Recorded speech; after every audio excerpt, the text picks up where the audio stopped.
ناویم زینب احمد مراد از اداره فرنیمه. ام نکو دو پنج کسم برده شغلن مع ده اداره و محاسبه و حاليا نکو دو معتمد جمع دبن یک دارت السستينة یک جيت القروحي و في فرني كوبراتيف مرة باكر نکو ام پنج حازد الست پنج ربطة ام حاقين ددن ما في فرنو شيكر معي مساعدة معي خالكي معي نوزحينو اشتا معي مساعدات من جنديورو.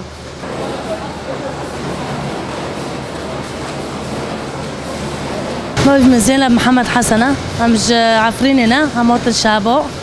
وام فريسكورتي في فرني دكن و فرنوجي پر بوش مارا در باز بیا و هم دخوازی جانه باشتر مارا در باز بیا و دستی حوال کوپراتیف مارا بکرن و هم تیدا او دبن دایشن هم خوی داره دکن و معنی که انو هم وی فرنی روزی بن هم داو پنج کاستی دنه و بس انو هم دشغلن معنی که هم رزقی خوشی ساکن و غیری ماجی رزقی خوب با و وقتن هم نونو درد کاوا و دم داره حدوث كداره كداره نو كل من فرني دو سر تطبيق نينم هم نين تطبيقين ازو كاشكاكي